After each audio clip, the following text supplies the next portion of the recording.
Hi, first graders, and welcome to our read aloud today. I'm going to be reading chapter 3 from Junie B. First grader, Aloha-ha-ha. Now, Junie B. Jones is getting ready to go on the airplane, so I thought it would be key to have my neck pillow for the read aloud. I have my backpack full of goodies, so here we go. Chapter 3 is called New Friend. The next day was Saturday. I woke up with ants in my pants, 'cause just one more day till Hawaii, of course. After breakfast, me and Mother packed my suitcase for the trip. Also, we stuffed crayons and toys in my backpack for the airplane. This plane ride is going to be fun, right, Mother? Right? I said. This plane ride is going to be the time of my life, Mother sighed. Well, it's definitely going to be long, that's for sure, she said. And it could get a little boring, too, I'm afraid. She stood there for a minute. Then she winked at me. That's why I got you a brand new friend for the trip, Junie B., she said. My eyes lighted up, very thrilled. A new friend, I said. You got me a new friend? I sure did. Wait here and I'll go get it for you, she said.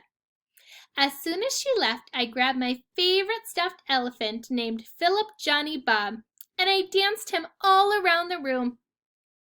A new friend, Philip. I'm getting a new friend, I sang real happy. Philip sucked in his cheeks. You don't need a new friend, Junie B. You have me, remember? I'm your friend. I hugged him very tight. Yes, I know you're my friend, Phil, but it's still nice to make other friends too, right? Wrong, said Philip. You only need me. And that's all. Just then, Mother came back with my new friend. Oh, my whole mouth came open, I tell you. A hula girl Barbie. It's a hula girl Barbie. I've always wanted one of these. Thank you, Mother. Thank you, thank you, thank you. I looked at Barbie through her box. Wow, look, she has her very own hula skirt and her very own hula sandals. Plus, she's also got a hula wreath around her neck. Mother smiled. It's not a hula wreath, Junie B. It's called a lei. A lei is a necklace made out of flowers. We'll see lots of them in Hawaii.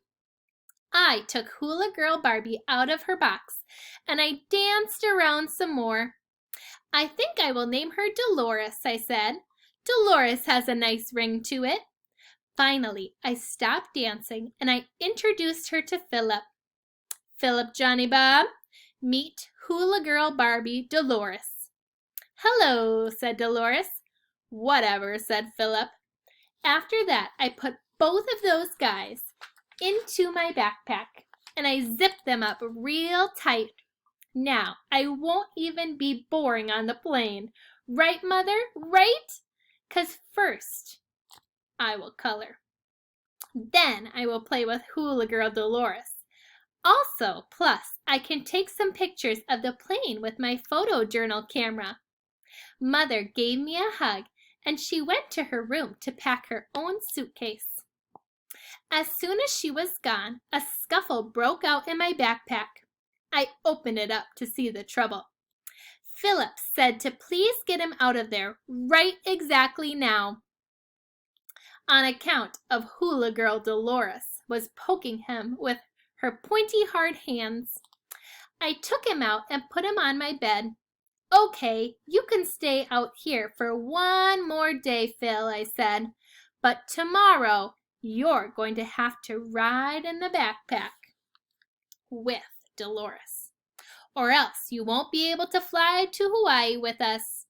Just then, chill bumps came on my arms. Hawaii, Phil, I whispered. We're really going to Hawaii.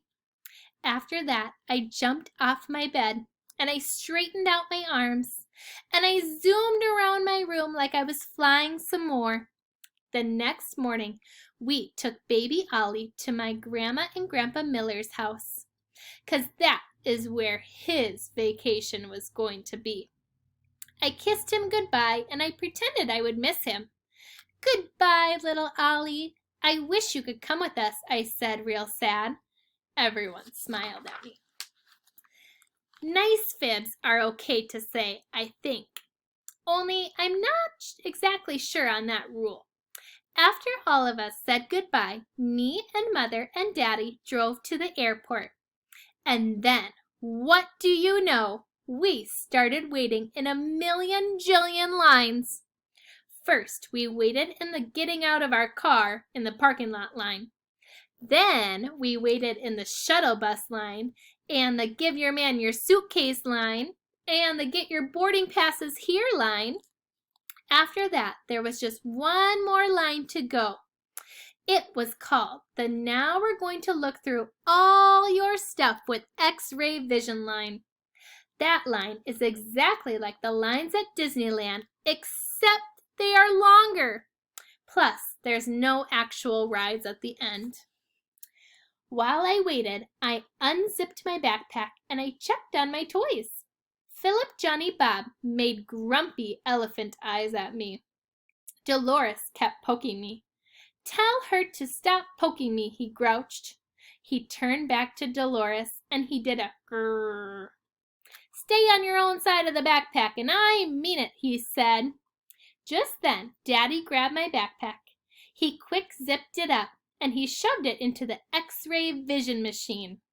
Only too bad for Philip Johnny Bob, 'cause he wasn't actually expecting that situation, and the machine was very dark inside.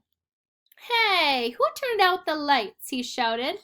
"Get me out of here! Get me out of here!" Suddenly, the X-ray vision man stopped the machine.